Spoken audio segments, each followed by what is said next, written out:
Okay, hello and welcome to another episode of Hiring and Inspiring. Today's guest is Karl Howard. Karl is, well, first and foremost, a fellow Brit living out in Australia. Similar to myself, he is at heart an engineer. He has an engineering background. He's worked for the Royal Air Force in the UK and has now moved over to Australia and works as head of engineering for a business here in Australia. So I'm looking forward to having a chat to him and really sort of understanding a bit more about where his I guess passion for the industry come from, what a career looks like in the engineering field, finding out a bit more about that, and for Karl to share his journey and for him to share some wisdom. So Karl, with that introduction, welcome to the show, mate. How are you getting on? Yeah, good. Thanks, Joe. And thanks for having me on. As I say, I've seen a couple of these now, and so it's great to collaborate with yourself. Appreciate it, mate. So, but just to kick it off, firstly, you, as I introduced you, a fellow Brit moving over to Australia. You've moved over here more recently than I have. How have you found life over here? How have you found the move so far? Yeah, Australia as a country, it's fantastic. So I've got a young family. So I've got two kids, 8 and 5. That was a primary driver for moving over here for us. We actually moved over in the height of COVID, so July 2020.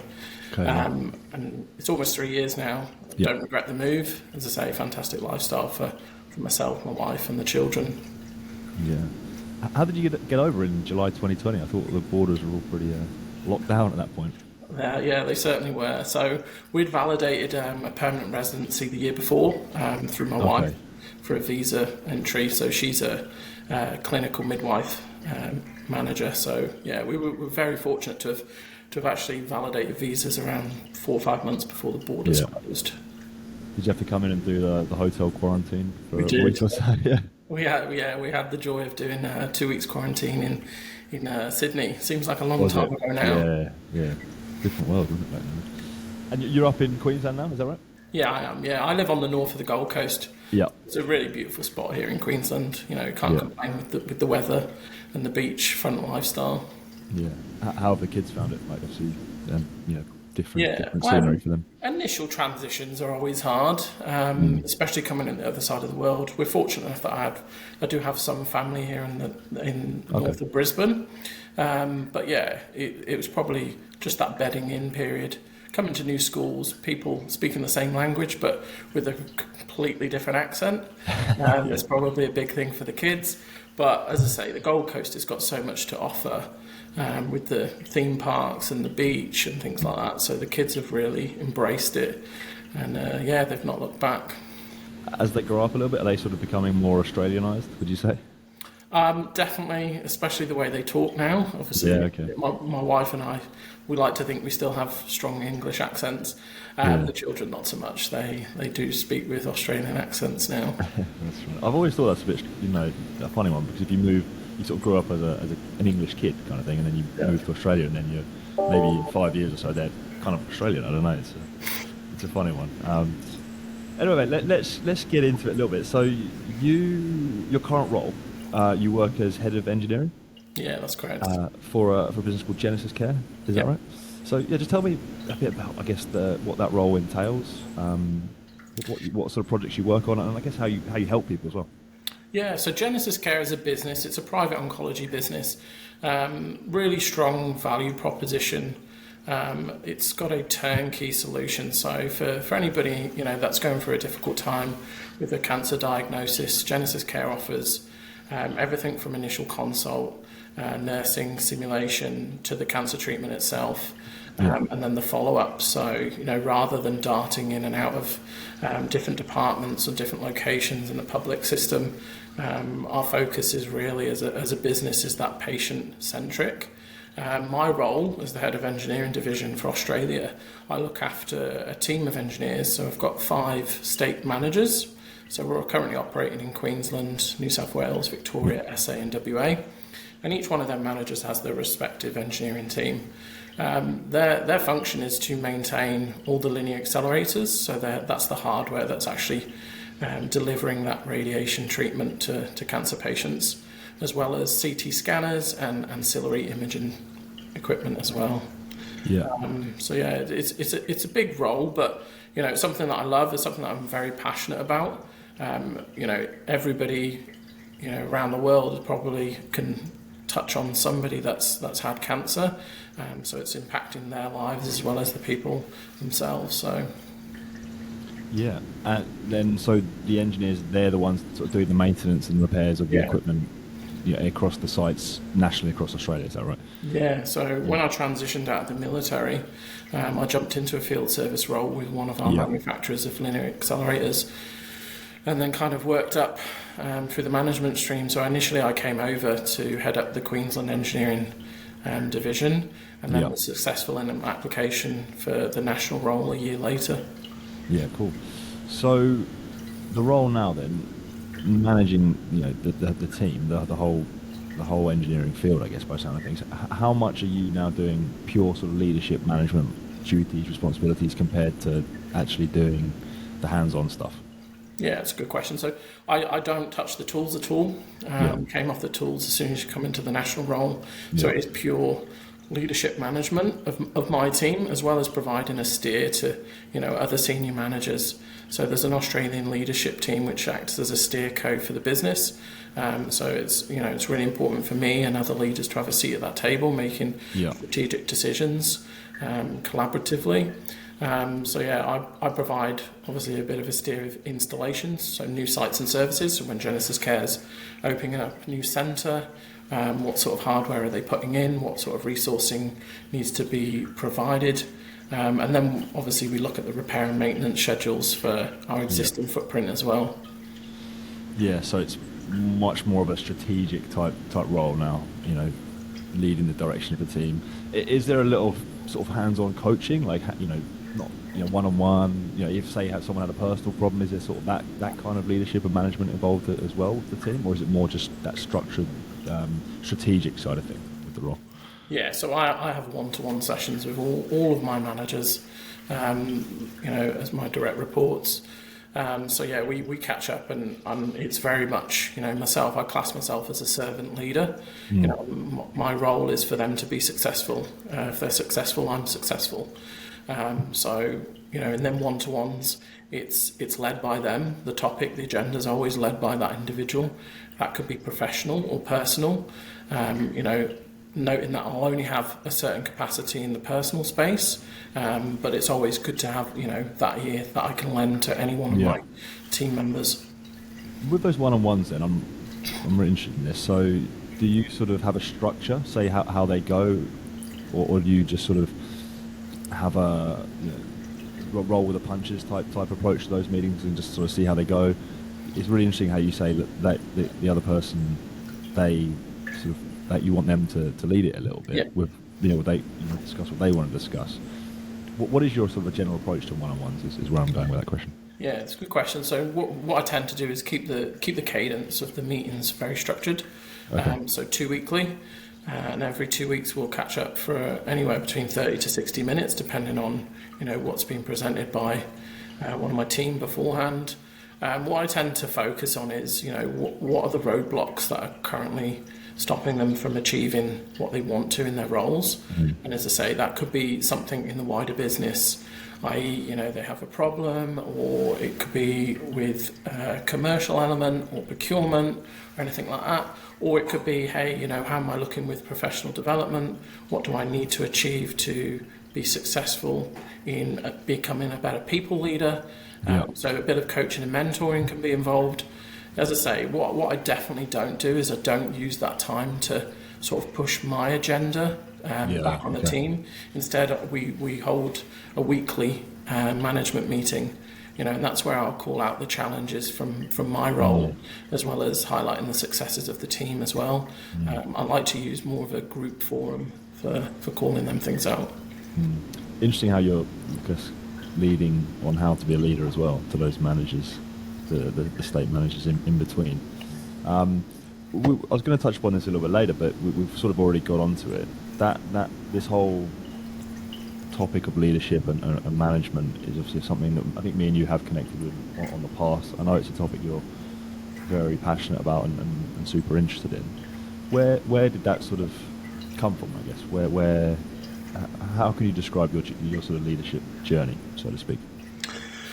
Yeah, I'd probably say like I am super passionate about leadership. I think it's important, especially if you're spearheading a team, and it could be professional, or I've been lucky enough to play a lot of representative sports, especially through my military career.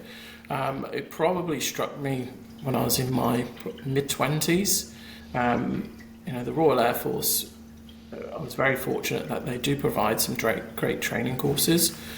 So you're attending them courses, and it really resonated with me when I had an instructor on a course, and they're delivering all these different methodologies of how to sort of engage people, how to get best results. And it's a very drag and drop scenario with a lot of things. So it could be, you're leading a rugby team, or you could be leading an engineering team. A lot of these skill sets that can be developed are transferable into different environments. So over the 20 years that I've been in engineering, it's not something where you always use the same methodology with everybody. You do need to wear a lot of different hats as a people leader. A lot of different leadership styles get different results, depending on the audience that you're tailoring it to. Yeah. What about, you mentioned, depending on, it could be a sports team or a military team or an engineering team, some of it can be the same. What are some of the, I guess, common things you've seen, I guess, common traits that make good leadership, good leaders, character traits that have allowed people to be successful in leadership roles? What's common and similar between all those fields that have you found? Yeah, I'd say authenticity. The first thing that you want to get as a leader is respect. If you respect your staff, they definitely will respect you. So be authentic self. You don't always have to have the best ideas in the room, but having transparency and providing clear feedback with the team over, hey, we've gone in this direction, it may not have worked. Here's the reasons why. Is really important.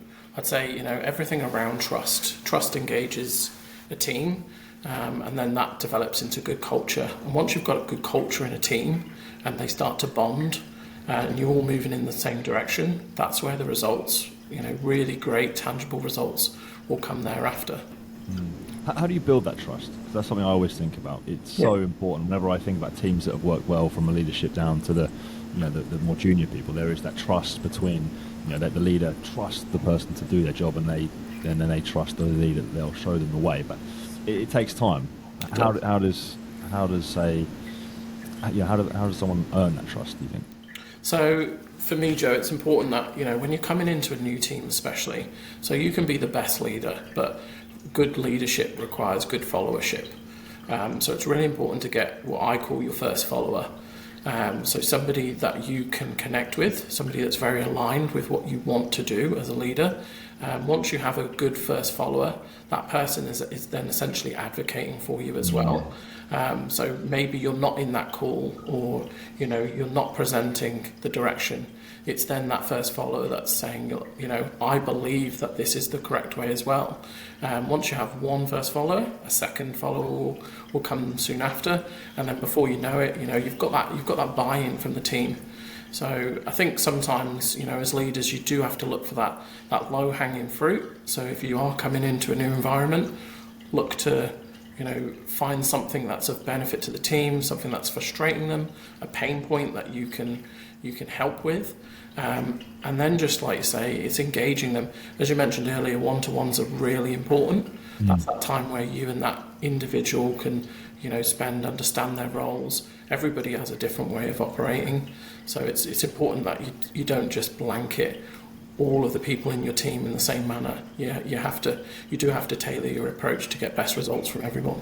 Yeah. How do you tailor yours? Say if there was two people in your team that were different personalities, or just they ticked in a different way. How sort of being that, I guess, chameleon, so to speak. How do you go about it? Yeah, it's also, so when you engage in people, it's asking them, what do they think their strengths are. There's a really good mock-up scenario. I think it's called a Johari window. I often get the team to have a look at this, where they're identifying, their strengths, as well as their blind self. So it's also important to get feedback, from your manager and laterally. So things like 360 reviews, what are the team saying about each person's strengths and qualities? Sometimes people believe, they are unconsciously competent. They might not be aware how good they are. So it is important that, we share our different perspectives. If you were in my team and you feel like, you have a real strength in a certain area, that's great, but I might have another team member that's even stronger that need to lead in that area. That doesn't mean, I'm not picking you for any unknown reason. It's just, as a team, you don't want a team full of superstars. You want a team that are capable of doing different things and leading in different ways. Yeah, fascinating. How have you developed as a leader, would you say? Because it's something that, you're not going to get right all the time, I imagine. It's a bit of a journey. Over the years, how have you progressed into a sort of leadership role, would you say? It's always a journey. Like for any leader, the first thing is, you've got to acknowledge you're always going to grow. And like you say, you've got to acknowledge that you are going to make mistakes. Yeah. But being transparent with your team around, look, a mistake has been made. It's not a blame. I don't induce a blame culture or finger pointing in my teams. It's more understanding the why. If it hasn't worked, why did it not work? Not who was responsible for that. I think the transition from the military to, coming into healthcare, there was a real strong change needed because I was very used to an autocratic leadership style in the military. It's the kind of, if they say jump, you say how high. You are given orders. The expectation is you do as you're told. So that works for that environment. Okay. It's brilliant. You get great outcomes because everybody's leaning in the same direction. But when you come into civilian roles, the culture is very different to that of the military.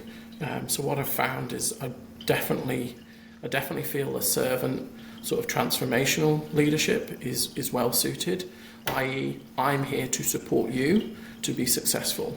I'm also trying to show you the way of what success looks like. Yeah.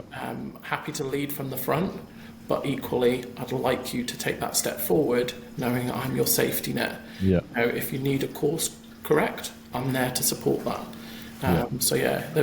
But again, you have to adapt and you have to grow as a leader. I watch a lot of podcasts. I read a lot of books. There's different people. There's some great mentors out there. I know a lot of people probably follow Simon Sinek or and others like Gary Vee. Different styles. But overall, just probably acknowledging that you need to develop your own style and keep that authenticity with your team is important. You mentioned the role of mentors there. Who have been some of your mentors in your career? I've definitely had some technical mentors. So there's subject matter expert specialists. And then you've got some different managers. When I came into Genesis Care, I think it was important to get that same exposure to different seniors or executive managers and understand what their challenges are.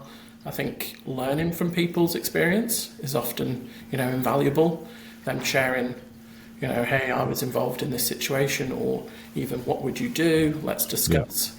So definitely having somebody, and I have that currently at Genesis Care. There's some great managers, which even I can reach out for, soundboard different situations. Yeah, for sure. You also mentioned about you listen to lots of books and podcasts, in particular on the topic we were just talking about, leadership. Any, I guess, not recommendations, any ones that have been real standouts to you that have been, sort of real learning curves and thick books or podcasts or resources that you've learned a lot from that you could share?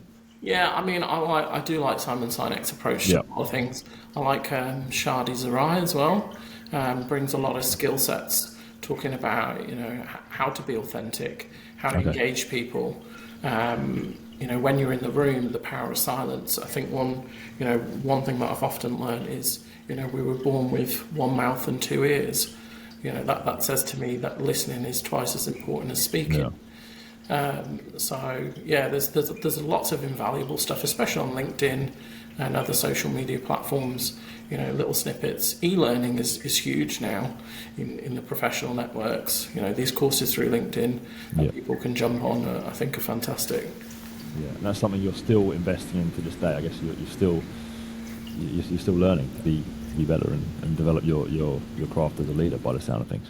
Yeah, definitely. It's one of them. If you stand still, up, you'll certainly be left behind. So it's important to keep going forward and keep picking up different tips and tricks. Absolutely, yeah, I love it. Now, you've touched upon a few times your military career and background. How do you reflect on I think 12 years you served with them? How do you look back on that time? Yeah, the Royal Air Force. So I joined very young. I was 18 when I joined the Air Force. And I probably didn't realise how much it had given me until I'd left and done that reflection. As I mentioned earlier, one of the first courses that I'd been on in leadership and management, and I went on 3 or 4 courses thereafter. Being exposed to different cultures, having travelled the world, played representative sports. Also, had tours to Iraq and Afghanistan, so working with different military nations. All of that, probably at the time you take it for granted or just assume it's normal.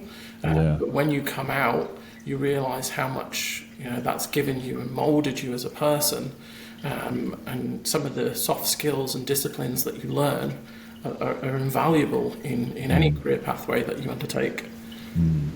I can imagine, you obviously you started at 18, you did it for 12 years. That's most of your 20s doing, in that career. Very different to, the average, 23-year-old living in the UK, what they get up to in a week, I can imagine. What about when you first started then, 18 years old, how did you get into it at that such a young age?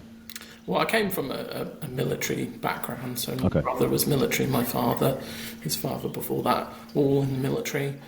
So it was a natural transition sort of thing because it's what I'd always known. I enjoyed the environment of the military, the camaraderie. So obviously choosing the Air Force and choosing a technical trade to enlist into is something that was really important for me, just to have a skill set, a transferable skill set that I could use, should I want to exit out into any industry after any period of time. But yeah, joining as an 18-year-old lad, going on basic training, learning key things like how to iron correctly, to present, your locker and make sure your bed's made in the correct manner. Probably things that I found quite, frustrating and quite trivial at the time. They're really the foundation of the discipline that's instilled thereafter. So, that's when they build on all of them soft skills, then give you the technical skills, and then, further on in your career, should you, be lucky as I was to go through the ranks, you're then given opportunities to become a people leader in that space. And those, the soft skills, the discipline, those kind of things, obviously that's something I imagine, correct me if I'm wrong, but you've taken, into your life and your career after the military, right? Yeah, 100%. So I still enjoy ironing, even to this day. But yeah, things like, they often say in the military, if you're not 5 minutes early, you're late. And things like that. So yeah, as I say, there was a lot that at the time you do take for granted, but when you come into a different environment or different companies, I've worked for Genesis Care and a couple of others, and you do really then start to appreciate some of the things that you've been exposed to. Yeah, for sure. And what about the move to Australia? Obviously, 3 years coming up. What brought about that? What brought about sort of mixing things up and moving out here? So it was my other boss that drove the move, my wife. Okay. She loves the heat. As I say, she's a super successful midwife. So she'd always had a passion to work abroad, and Australia, is somewhere that really she was drawn to. My sister already lives in Queensland, so it seemed like an easy transition for us as a family. And yeah, as I said before at the start, we've not looked back. it's been a great move for us. And then moving, touching on the present, the past, the future. What do you? I know not always the easiest question to answer, but you don't have a crystal ball. But what do you think sort of the future holds for you, say professionally and also just life in general over here? So professionally, I'm really happy here at Genesis Care. Yeah. We do have a great team. I really, as I said before, I really enjoy what we do. It does make a direct impact positive impact on people's lives here in Australia because we are seeing a lot of patients, particularly here in country compared to the UK. We deal with a lot of skin cancers, which, as we probably don't see as much of because in the UK you don't hardly have as much sun. But yeah, from a career perspective, Genesis Care is such a fast-growing business. We're operating here in Australia, the US, UK, and Spain. Engineering is always something I'm going to be passionate about. There's potentially career advancements. There's always somebody above me in the engineering stream. Yeah. So, I'd be very happy to stay with this company and grow with them. Yeah, for sure.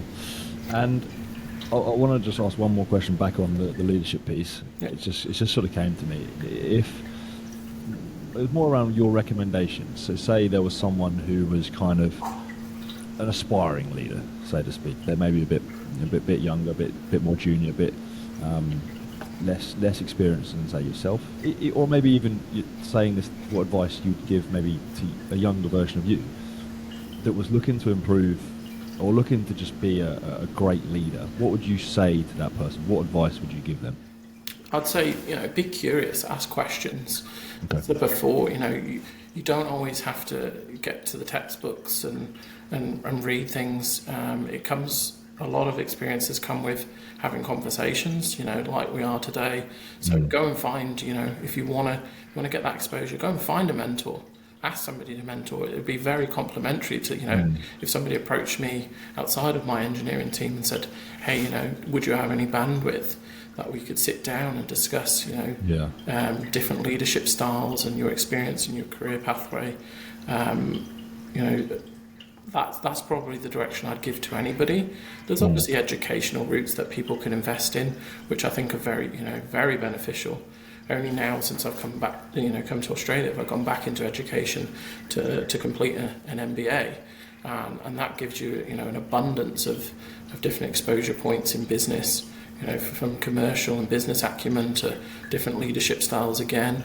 I'd just say if anybody's wanting to push in the direction of leadership and management, go and find that mentor. And you don't always have to be, in a managerial position to be a good leader. Sure. There are skills that are coupled together in them roles. But to be a good leader, as I said earlier, you could be on a sports pitch. It's just taking that opportunity to go and ask them questions. I think. What's more valuable, would you say, someone to ask the questions, to be curious? I completely agree, by the way. Someone who's go and get interested in the topic and learn. What's more valuable, though, doing that sort of the educational piece, the study, the learning, or actually the doing? Say, throwing yourself into a leadership position. What do you learn more from, would you say?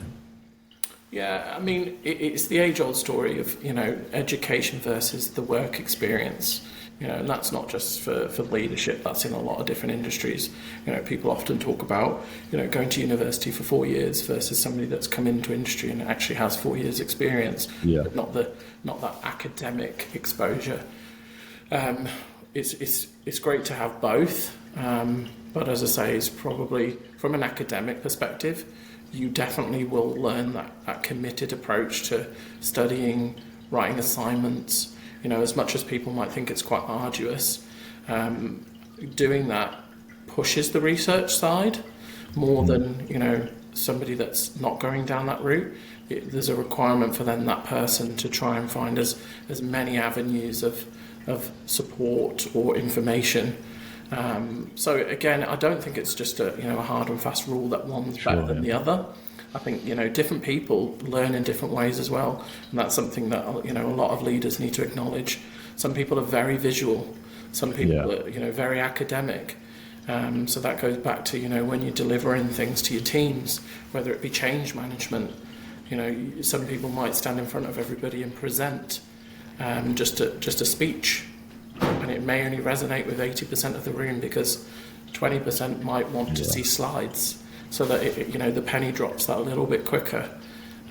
So it's important, that if you are going down that route and you are providing mentorship for people, it's just to get that feedback that, what you're actually saying and the pace or the way the method of delivery is actually resonating with them. Yeah, gotcha. Mate, I've got one final question for you. This is typically how I close up these shows. Round things off a little bit, well, quite nicely. I think it's more around, and you can take this whichever way you like, personally, professionally. It's around the idea of success. So what does success mean to you in your life? And yeah, like I said, take it whichever way you like. Success for me, I think the question that you asked earlier would be something that's really, success and valuable for me, is when you asked, is there anybody that you can reflect on that's been inspirational or as a leader in your career?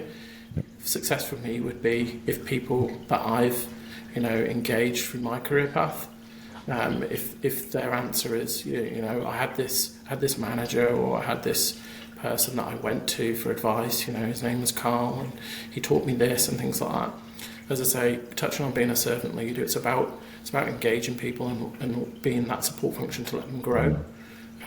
So yeah, that's what success would look like for me, is for people to come back and say, this is the person that pushed me in this direction, and I have been successful, and that person was integral to my success in their career. Outside of your career, like not necessarily professional, what does success mean to you as an individual? Outside, I'm a very big sports fan. I've hung up the rugby boots and stuff a few years ago. Success for me now, I play a lot of golf. So I've started playing a bit more competitive golf now. Nice. So success for me, from a personal perspective, probably be breaking 80 on the golf course. Oh wow, yeah, right. I won't be taking you on at the course anytime soon, mate. Karl, thank you very much for joining me on the show. Loads of great insights there, especially into the topic of leadership. I'm going to be listening to this episode again for sure. I'm going to be taking down some notes. That was some really great stuff. Appreciate you coming on and sharing all that, sharing your journey, doing some really great stuff, especially in the current field as well with Genesis Care. Really great job you're doing. So thank you again, mate. Any final thoughts, any final words? No, just keep doing what you're doing, Joe. I think these podcasts are, as you say, are invaluable, and even if you're jumping back on to listen to it, there's probably an abundance of people that are going to be doing the same for all the people that you've had on the studio. So no, I appreciate you inviting me. It's been great to catch up. Great to talk, mate. Thank you very much. Karl Howard, cheers. Thanks.